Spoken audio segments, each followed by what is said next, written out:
Well, hello, Shawn. Hi, Mike. For our listeners that haven't come across you online, introduce yourself and tell our listeners what's hot. Well, thanks. So I'm Shawn Singh. I'm the CEO of VistaGen Therapeutics. We're a NASDAQ-listed public company. Ticker is VTGN. And we are really in tough times, to state the obvious. So what we're finding, and this is not an area we've just snuck up into, but we have been focused on trying to bring some solutions to mental health. And from the medication standpoint, the current standard of care, in our opinion, just falls short of what people need, especially now in the midst of COVID, in the midst of social unrest. We're seeing skyrocketing rates of anxiety, depression, suicidality. So I think what we've got across our pipeline, 3 different assets, each of which has just a real unique way of working. And I know from a pharmacology standpoint, in your audience, the likes of which I've just not seen in my 30-year career. So we're excited to talk about that, why they're different, how they fundamentally are different, and how they might transform the standard of care. We're going to focus on the business stuff here, but what are the drug differences in what you guys are putting out? Yeah, well, let's back up a step, as you said. So if you take a look at the landscape, what are the drug-related treatment options, right? All of these medicines in mental health really have to complement psychotherapy, talk therapy. Right? Gotcha. So it's really a complementary scenario where it's an antidepressant, an anxiolytic or anti-anxiety drug, could be a beta blocker.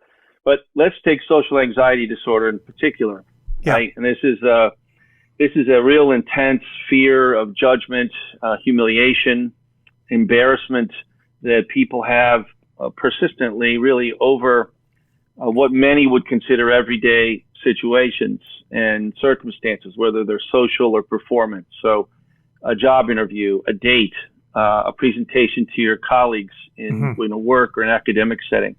And these anxiety-provoking triggers are just, they're really debilitating. Yeah. And they impair the function of someone's life. It affects the opportunities in the workplace and socially. So for that indication, there's only 3 drugs approved. There are only 3 drugs approved. 2 SSRIs and 1 SNRI. So these are old school antidepressants that focus on neurotransmission via serotonin, norepinephrine. And as you said, there's a very long onset of time for depression or for any other indication that they are being used for. Weeks, 6 weeks, 7 weeks, 10 weeks. And there's also a very low hit rate, right? There's a very low percentage of people that actually get a benefit. In depression, if you were to try, pick one of them, any one of them, they will have about a 33% effectiveness rate. So 2 out of 3 people, when they first try an antidepressant, whether it's for depression or something else, it's not going to work. So that long onset of activity, especially for someone who's wrestling with social anxiety more episodically, right, you can typically anticipate a particular event is going to cause you a lot of stress, a lot of fear, a lot of anxiety. You know when you have an interview, you know when you have to go to the doctor, you know when you have to give a presentation or a speech.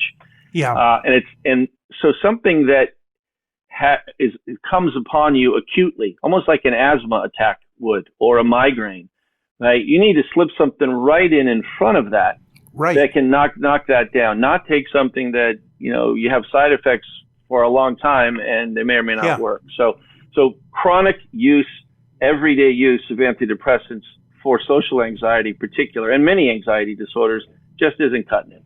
Yeah. So then you move to what we call off-label prescriptions, right? So these are, as you know, doctors in our country can prescribe whatever he or she want to prescribe if they think it's safe, whether or not it's FDA approved for that. So benzodiazepines, drugs like Xanax and Valium and Ativan and Klonopin, they're not approved for social anxiety disorder, but they're very often prescribed off-label, as are beta blockers. So why, right? Why do they use them? Well, they act quickly. So in that pocket of time right up front of a particular anxiety-provoking scenario, about 30 minutes it takes for a benzo to work. The challenge is you get some baggage on the other side of the benefit, and you have a lot of different side effects that because the drug lasts in your body for hours and hours and hours. So sedation, cognitive impairment, memory, fuzziness, right? There's also nausea. Yeah. There's a lot of different side effects. So when we say that the market needs something better, what the market needs for depression and anxiety are drugs that can work quickly. Right. You don't have to wait around to figure out if you're the lucky winner. Yeah. Right. That don't cause as many problems in terms of side effects and safety concerns. For benzos, for example, that's a big deal. And I would say the third that does know they work, it comes on so gradually that it's like, it's not like, okay, my adrenaline switch was on an hour ago and now it feels like it's off. It's like, I might feel better now than I did 2 months ago. I'm not sure, you know? Yeah, good point. Really good point. Because all along the way, you're still wrestling with the risk of tolerance and physical dependence. Yeah. The more that you take it, the more you need to get the same effect. And ultimately, you end up in sort of an opioid-like scenario where we do have a benzo epidemic for the same reasons. So short-term, great. Longer-term, not so great. And what we need is, and this is what we think we're charging towards, is something that can act quickly, 15 minutes, but not cause sedation, not require systemic distribution to achieve that effect, right? These drugs don't have to be, the ones we're developing, they don't have to be carried through the blood after they're broken down, right, metabolically into the brain. It's a straight shot. And that's the uniqueness of the nasal spray formulations that we've got. Very exciting. The chicken or the egg? Was the company formed around a chemical formulation, or did the company have this idea and say, let's go out and create the best thing we can? I mean, how does the mission come? Or, you know, I know you don't stumble upon it, but what comes first in that company? Yeah, well, it's never really a straight line from idea to success, right? Right. And so we went public in May went onto NASDAQ in May of 2016. And even before that, the focus was around one of our 3 assets called AV101, which had a lot of features and benefits we saw and may still have, like ketamine, in the context of depression. So the benefit ketamine brings to the table is rapid onset. You know quickly. You're not waiting 6-10 weeks to figure out if it's going to work. Yeah. But ketamine has its own set of safety issues and concerns. So that drug worked on the NMDA receptor, and it allowed us to focus both on neuropsychiatry indications and neurology indications. The PH94B and PH10 came into the company through a paradigm we had set up, which was, look, we want drugs in CNS that work quickly. They have to have a totally different, innovative mechanism of action. They have to have a way they work in the brain and in the CNS that's completely different from what we at the time saw out there and still see out there. Because of 2 reasons. One is you knew those didn't work so well, but also you had to be far enough away for a patent or not? No, patents are always important. Sure, you have to get patents along the way, and you have to know that what you have at the end of the day will commercially be protectable. Yeah. We have that with every one of the drugs. There's no way to go in our business really with innovation. You get that kind of protection. So, right. But it helped us to say, look, what we're looking for out there are drugs that will work quickly in a fundamentally different way and have an exceptional safety profile. And then the final piece is the business part, which is they've got to work in more than just one thing. They've got to work for multiple different diseases, multiple shots on goal. So we have 3 drugs. They all fit that profile, and they all have promise in multiple different vertical disease states within a particular therapeutic area. PH94B and PH10 we acquired. And we're doing work from about 2016 till middle of 2018.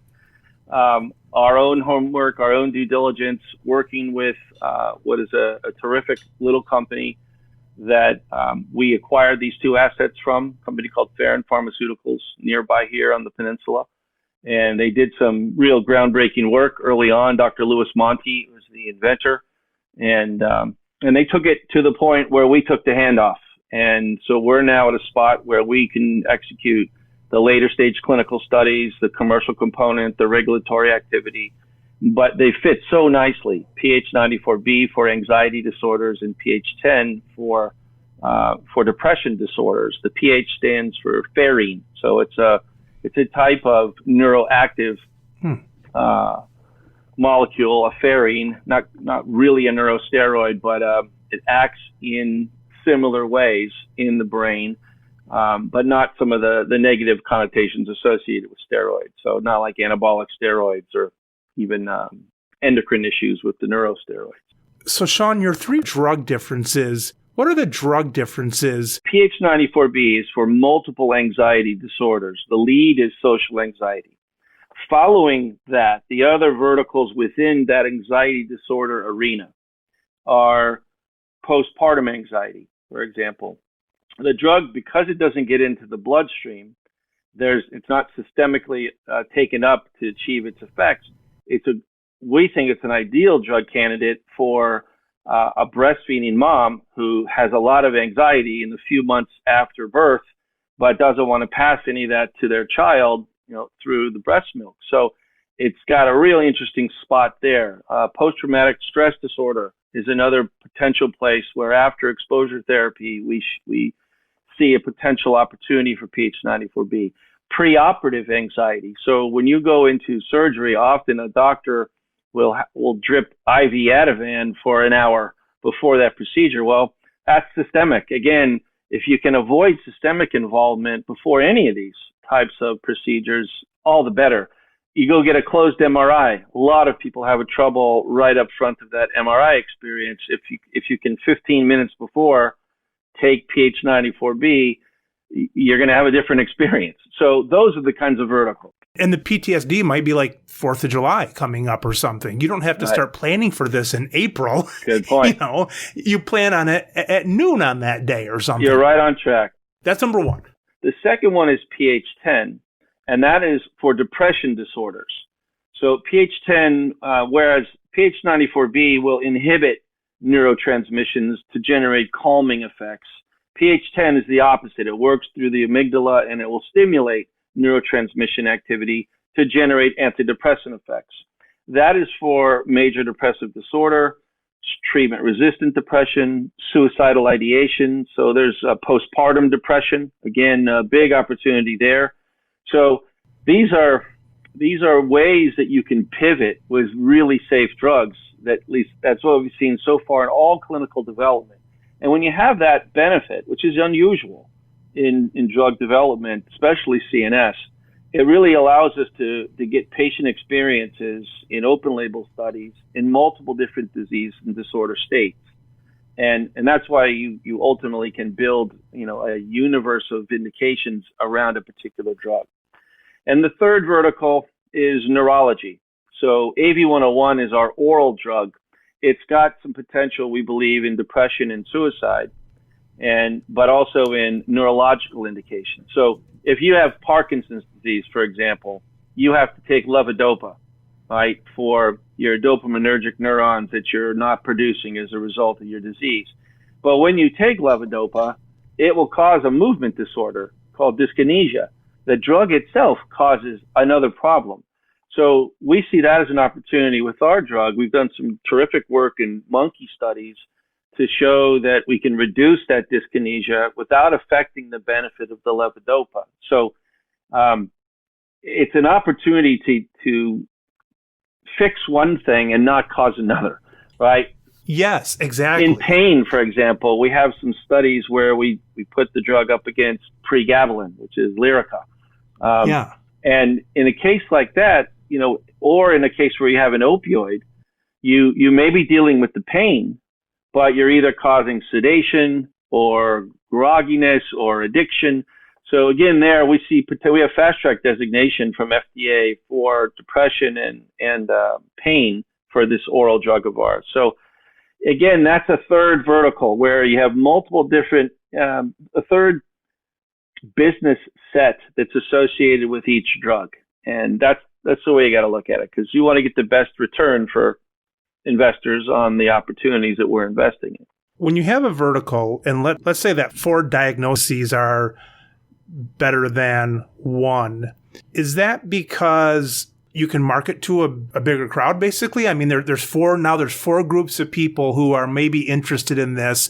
The groups being doctors, the salespeople, the investors, the patients, versus just 1. Or is there some other reason I missed why you would want more indications for 1 drug? The biggest reason, Mike, is you get to help more people. And that's a fundamental driver. There's a lot of people suffering with CNS disorders where current therapies just are falling short. They're inadequate. And so the more you can develop your drug's safety and efficacy profile through adequate and well-controlled studies, just the better it is. The commercial side takes care of itself, quite honestly. If you're helping people who are just not making it with the current alternatives, that's what drives us. We've got a unique opportunity at this crossroads in time to make amazing changes in this country alone. I mean, imagine, you have tens of millions of people affected by these disease states, right? Anxiety, depression. Take 5 million of them, take 1 million of them, and imagine those people now are functioning without any impairment from anxiety or depression. They're productive. They're taking their kids to soccer practice when this COVID is over. They're going to work. They're innovating something. That's the human side of it. And we've got a mental health pandemic. There's no question about that. And it's going to just get, unfortunately, a little bit worse before it gets a lot better. And there's a lot of people in the context of COVID. There's an indication called adjustment disorder, and we've filed with the FDA to do a phase 2A study for adjustment disorder. And that's a case where really people often who have had no pre-existing history with anxiety find themselves in a situation, a lot of nurses, a lot of first responders, a lot of doctors, that they've never experienced before. So it's the clinical requirement is that it's a trauma that's occurred within 3 months, and that may persist for much longer, but it's a brand new traumatic or anxiety provoking stressor that's caused them to be impaired in the way they function. And so we'll be studying the drug not only in phase 3 for social anxiety disorder, but also starting some phase 2 studies. And that's where you start to develop these other indications, is by small studies, usually 25 or 30 subjects, where you get some experience with the drug in that unique new population. And you do it on an open label basis. So there's not a double blind placebo controlled scenario, but it helps you design your phase 2B study, so that when you have a lot more education and knowledge into the specific needs of that group and how the drug works in that group. So for social anxiety, it may be that it works just acutely, and you can, like a rescue inhaler, that's it, one spray and you're done. It may be a different dosing regimen for a different disorder. So it's a lot of trial and error. So you could have a vertical that's only 1 disease, and then someone could argue, well, it can be written off label for everything else. But the problem with that is that it doesn't help as many people. That's going to be a slower process. You can't test it as well. The word's not going to get out. If you can get those early diagnoses faster, you're going to help more people with that drug. Yeah, and you want good science in medicine to drive any decision. So let's say we cannot promote it unless it's FDA approved for a particular indication. But doctors will look at white papers. They'll look at study results from one indication versus another quite often, right? that's part of the reason why benzodiazepines are used for social anxiety disorder, is that a lot of times there's nothing else. And they are approved for different anxiety-related disorders, but not social anxiety disorders. So there's a reasonable basis for a medical professional to make that decision. It's just patients need more options. Doctors need more options. They need newer, different treatment options. So like in depression, there has been nothing new for decades. And just last year, there was a new drug approved, a nasal spray formulation of ketamine. I saw that. That was a sea change because, again, it helped us all believe, look, FDA is very focused on providing patients with as many possible safe and effective options as they can, right? Patients need the benefits that are available. And so it was nice to see a new mechanism, totally different from everything else, come into play under an approval paradigm. Gave a lot of hope to people developing drugs like our teams that the old ways don't necessarily have to apply to the new generations of drugs. So we just had a meeting with FDA on our lead drug, PH94B, we've talked about for SAD. And the study design that we were able to reach consensus with FDA on is just a fabulous consensus, very perfectly fit to the unique pharmacology of PH94B, a drug that acts quickly, that you need to be able to use acutely on demand, right? Not in a mode where you take it in the morning and then you have an interview with your boss at 5 p.m. Not going to do much for you.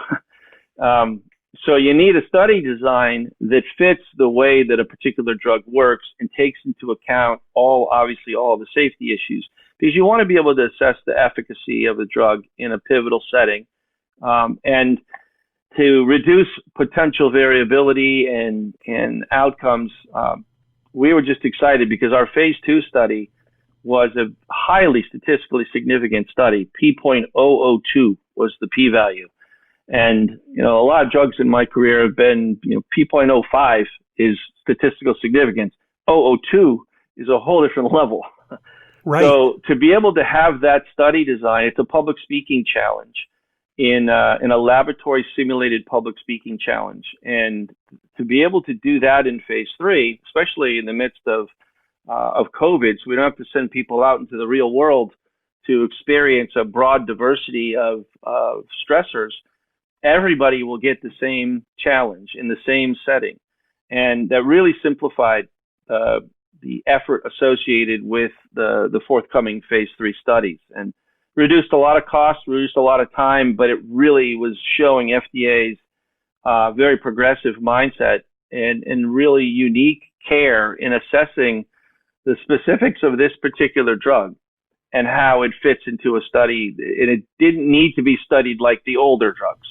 The ketamine nasal spray, I read that, and I thought it was fascinating because, you just think about all the help that could give to suicide hotline things, stuff like that. I mean, they're not together, but what was the biggest shift that you saw with that drug? Was it the speed? Was it the mechanism of action? Was it the distribution route? Did all those things kind of open up a little bit of a light bulb, or was it one of those things in particular? Well, the most significant thing, and there are many things that were significant, but clearly I think the most significant to the industry was the NMDA receptor is a totally different neurotransmitter. It's a totally different mechanism compared to every drug you've ever heard of in depression. Gotcha. And that allowed it just allowed a different perspective into how to study the drug. And the NMDA receptor, that's a drug that blocks the ion channel of the NMDA receptor. So it's like a cork in a bottle. And it causes, unfortunately, there's safety concerns that the FDA set up a REMS program as a result of those safety concerns. We don't think we'll see those with any of our drugs, and that's always a good thing. But for treatment-resistant depression, these are for people who have had unfortunate rinse and repeat scenarios with multiple antidepressants. There was nothing for them to go to. And so to provide a whole new horizon of hope.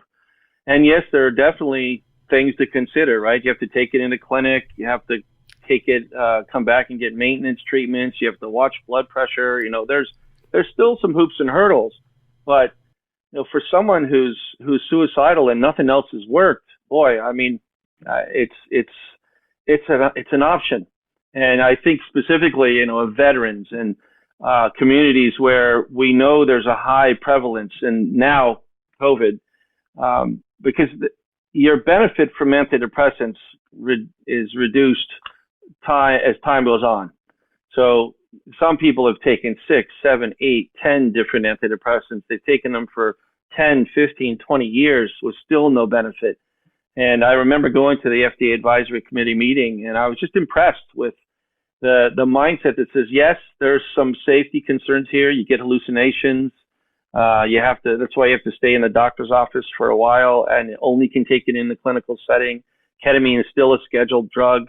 So there are precautions, but again, let's provide options to patients, especially in the case where, in this case, even with safety concerns, options provided. That's what people need. And that was hopeful.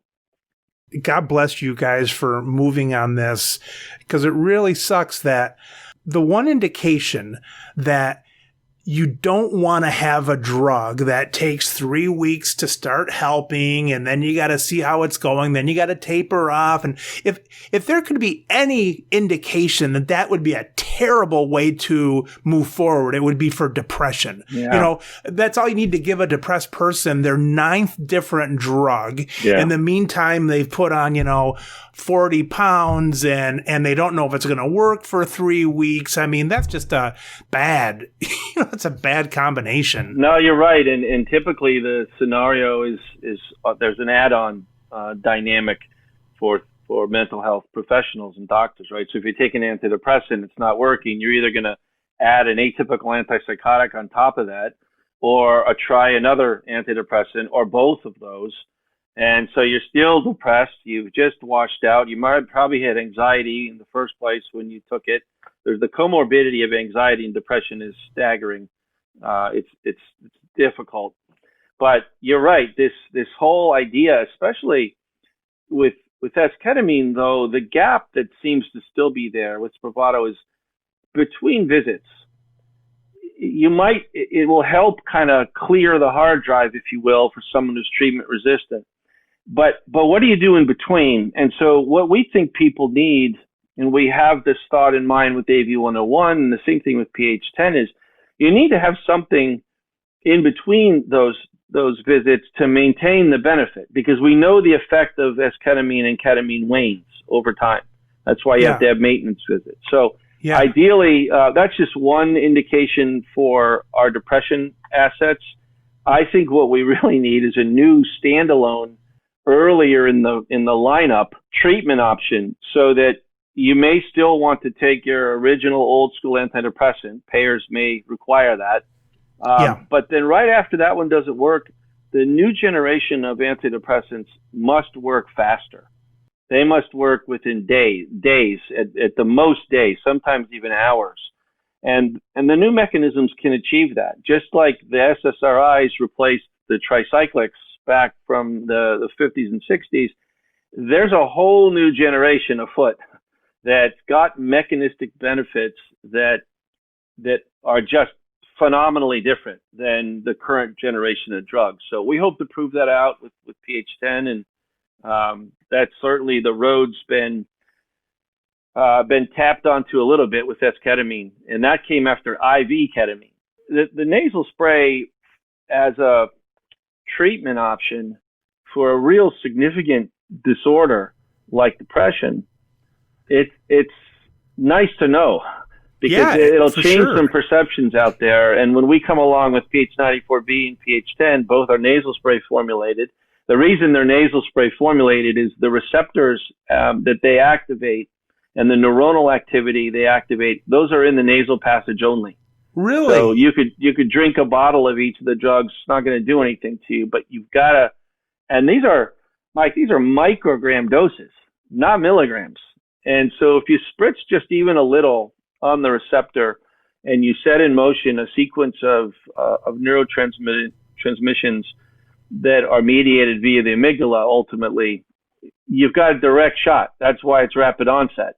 But you don't have to go through the whole systemic route is typically the case. So.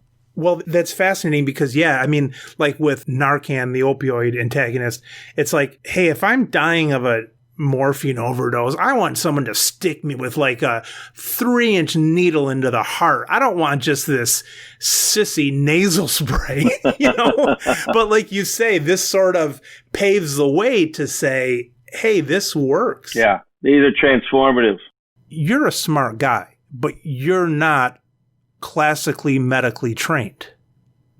How many people are there from the scientists to you, or are you like directly talking to them? Well, that's a good question. It's an elastic number, right? And it's also the major benefit of what I do. And if you go on the website, you'll see some of the incredibly smart people that I have the benefit of being surrounded by. And there's many there that aren't even listed. And it is the case, you're right. If I'm ever the smartest guy in the room, then I'm in the wrong room, because my job is to be sure I don't get the benefit of detachment. And my passion and my interest doesn't allow me to do that anyway, because I'm fascinated by the way these drugs work. I'm fascinated by the potential to absolutely transform lives. I mean, everywhere I go, every presentation, there are people in the audience, people come up to me afterward, they're struggling, they have a family member, their child, their parents, in one way or another with some mental health complication that fortunately, or a neurological condition that I think we've got some potential to touch at some point down the road. But I don't really ever want to be disconnected. And so fortunately, that's kind of the lawyer in me. Early on in my career, first few years, I was a corporate finance lawyer at a big law firm in Silicon Valley, and my whole job was to do IPOs with high-tech and biotech companies, and my job was to write the prospectus. And I'm, mid-20s guy coming out of law school. I don't know anything about these industries. So I learned really well fast and billing 3,500 hours a year to ask really good questions of a lot of people. And that's how I do it. I mean, you just have to dig in and put the time in to understand what you're doing. I have to shepherd a lot of resources and people and time, and the investors have trusted me at the top to make sure we're deploying the right people to the programs in the right way and the right resources. So it's an ongoing thing. And at any given time, I mean, I'd say right now, the Brain Trust consists maybe of about 40 people overall. Some inside the company, some outside the company. We have some of the most amazing clinical and regulatory advisors. We have a former director of the FDA's Division of Psychiatry is on our advisory board. Depression expert, #1 depression expert at Harvard, #1 depression expert at Yale, #1 at Baylor. The godfather of social anxiety disorder, Michael Leibowitz, Dr. Leibowitz out of Columbia. He's our guide on social anxiety. So it's important to build that ecosystem, and that's an ongoing thing. You constantly want to add layers of expertise as you move through the different indications. And we don't always have it all right up front. So there are new discoveries from time to time where we'll be able to see an opportunity related to that discovery, and we'll have to go bring that expertise into the current fold. And that's part of the fun as well. You build relationships, and it's actually a relatively small community of experts, if you think about it, given what's at stake. They've all been doing these kinds of things for decades. And for example, the NMDA receptor, at the time the serotonin drugs were being developed, people gave complete short shrift to the NMDA and were like, no, there's no shot for that in depression. And there were people at NIH, for example, studying it, and they're now having their day, right? The science and medicine has evolved to the point where what might have not been regarded so highly before has come into the forefront. And it's good, because the time for that is now more than ever. Like if I'm building probably a computer program or something, I probably don't know all my programmers. I might have a programmer that's on the other side of the world doing a part of this, and I might have someone else doing some other research. Is the drug industry, is your company like that, or are these like scientists like in your physical building? It's a combination. It's a combination of those. So there are certain disciplines that in the world today, it depends on your business model and your approach. Mine is, and I ran a contract research organization for 8 years as chief business officer. So I've got a little bit of sense of what happens under the hood.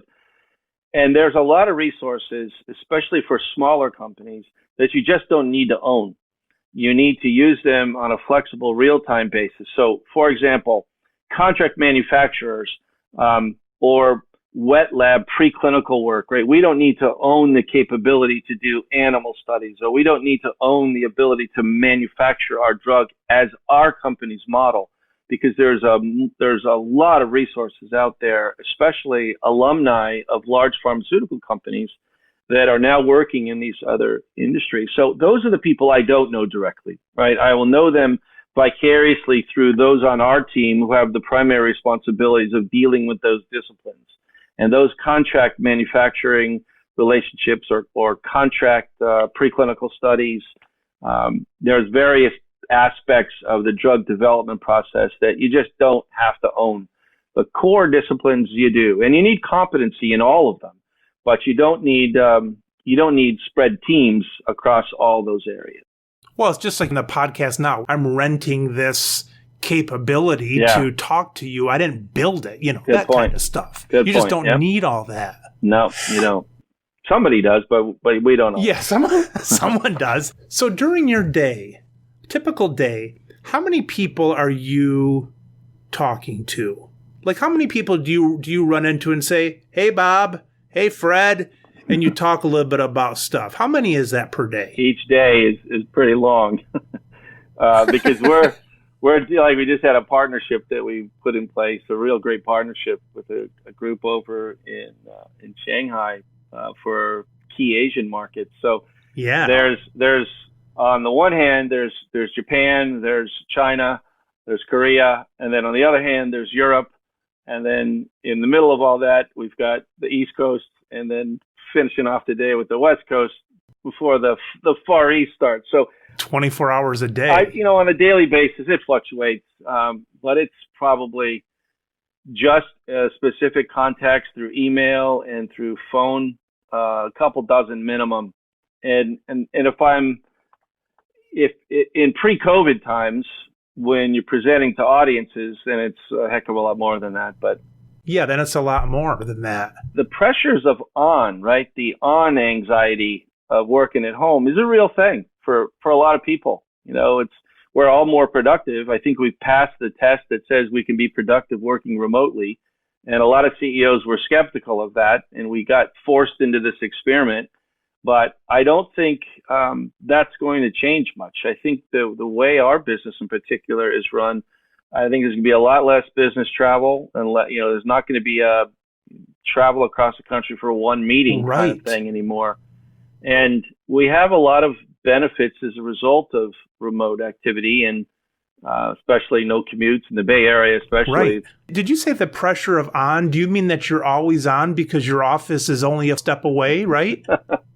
It is that. Yeah, it is that, right? And with texts and with emails and with now these, it is different because you don't get that separation. You have to force it, and that is something that you can achieve sometimes. But there's a lot of important things that have to be done, and it's not easy developing a drug that gets in the brain to do really amazing things. So there's usually something somewhere that has to have some sort of attention and decision making associated with it. And but you know what? That's great. I would much rather do that than be sitting on my hands all day. So we get the benefit here of really doing some amazing things for a lot of people, and that's our job. Yeah. My dad, God rest his soul, I was his junior partner at the pharmacy. And, back then, there was nothing. There was a telephone, but you'd get mail. I think they might have done it twice a day, but you get mail once a day. So one time a day, you're getting the surge of adrenaline, like what the hell's in the mail, and you get that. But now I've been on like some school boards, and it used to be that school board meetings were monthly meetings. You'd meet, and then a month later you'd meet. And now it's like even something as relatively small as a school board, it's like every day. It's like every day you're on it, It's crazy with that always on. You got to call your shots, no question about it. And you still have to try to maintain the same things that kept you on balance before, right? And even more so because it takes a little more care and feeding with kids, with parents. I've got a heroic wife who's been married for 32 years, and she keeps everything really together. We've got four grown kids. That helps. Okay, as a CEO, I guess they would say that your main job description is for the shareholders. That's the cliche, I guess, at least. So with that said, do you know like every second? I've never talked to a public shareholder CEO before. Not that I recall. Mm-hmm. Do you know like every second of the day what your stock price is at? Who's the Berkshire guy? Buffett. Warren Buffett. Buffett, like every morning he wakes up, and if the stock is up, his wife gives him some like $2.42 to get this. And if the stock is down, he only gets $1.85 to spend at McDonald's, or something like that. How much pressure, how tied in are you to that? I have no idea about that world, just stuff I imagine. Tell me a little bit about that. Yeah, it's a challenge. I wouldn't say that I don't see it, because I do. And we have resources internally. That's their focus, investor relations, public relations. But I've got a multitude of things that I have to attend to each day. And being laser focused on the stock price and each moment of the day, the stock price's movement isn't in the best interest of anything to do with this company. We're building a business, and it's a very complicated business that has tremendous rewards potential, and hopefully the not too distant future. So I have to have the vision. I have to have the hope that drives the leadership effort that's necessary to keep everybody on task, on focus, motivated. That requires a lot of interaction with a lot of people. And my looking at the stock price every day isn't going to continue to add the benefits. It's not going to get a new partnering deal done. It's not going to get a decision that advances a clinical trial protocol. It's not going to be a key strategic decision that's necessary to generate the value that ultimately, hopefully, makes its way into the stock price. Where I gain the confidence for the company and its future is in the discussions with the scientists, with the doctors, with the regulators, with the partners, all the people who have spent incredible amounts of time looking at and scrubbing what we're doing and why we're doing it and how we're doing it, and have given thumbs up, really. So you don't get a partnering arrangement without a lot of due diligence by the prospective partner. And you don't get positive FDA meetings without actually getting the win and putting the time in necessary to educate the FDA about your particular drug and negotiate and discuss. So they're really, it's not the best use of my time in skill set for the benefit of the company to be hyper focused on the stock price. Now, again, I'm not derelict in disregarding that on a daily basis, but it's not often that you see perfect connection between potential and a stock price. And it's just not possible. We do as much of this as we can, and we try to do it as often as we can, but it's really never possible for any investor, except those large fundamental institutions that will go under a confidentiality agreement, to really have the time and dig in to know everything there is to know that might help with evaluation efforts. I imagine, I'm just throwing this out there, there's probably a lot of different things that people can talk about to maybe get the stock to move around. But is it still fair to say that if you really try to get a good product and you're trying to, get good people and you're trying to solve a problem and this and that in general, not all the time, but in general, it's naturally going to raise the value of the stock or the company. Well, you hope, and you can't be passive about it. You have to educate people. Just like when a new drug comes out, you never want a patient to walk into a doctor's office and be educating the doctor about the drug. The doctor needs to know how to prescribe that drug before a patient even walks in the door. Otherwise, you won't have what's called a good conversion rate, right? Request to prescription. And so educating your investor base and prospective investor base is an everyday event. And you're always getting new people in every day that weren't investors and see things for the first time. And you also have longer term investors. So it's very important for us to break things down to their essence. It's important for us to be able to be clearly communicating where we are. Some things we can communicate. Some things are proprietary.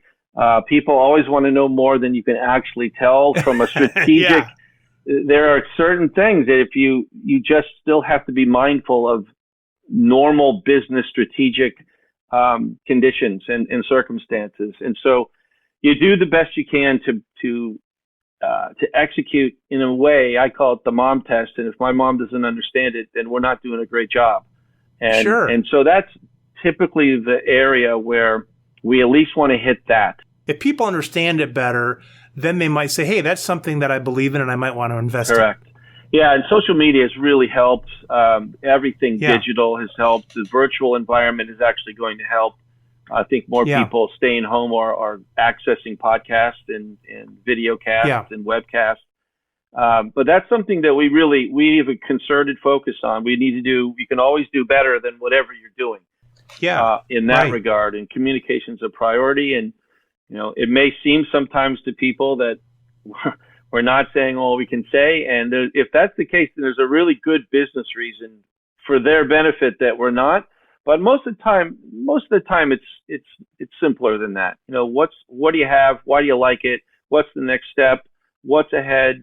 Those are important things to know. A vortex will fill itself, right? So if we don't fill it with the right information, then someone else is going to plug it in. That's for sure. Out of your week, what's the 5% of your week that you have to take your deep breath and say, oh, when you wake up that day, you're like, I got to do that today. What's something you don't like? The fact that I have to ponder this is actually a good signal, I think. That's a good thing. I don't know. I get mostly frustrated about manufacturing related complexities and a little bit of all the rules and regulations that are associated with some of those things and supply chain. Not all the creation and stuff, but actually like trying to make enough for all the tests and things like that. Yeah, there's all kinds of requirements that are, they're there and there are guidelines and you just have to kind of go through all the hoops and hurdles. But there's a lot of components on the manufacturing train, if you will. Right. You're making drug substance, and then you've got to formulate that into a drug product, and then there's all things along that supply chain. So I don't know. I guess maybe that. But for the most part, there isn't really anything that's causing me to not open the computer and not engage. That's a great way to put it. And that's a really important thing because I made a decision early on. I knew we were going to try to be blessed with kids, and that worked out well.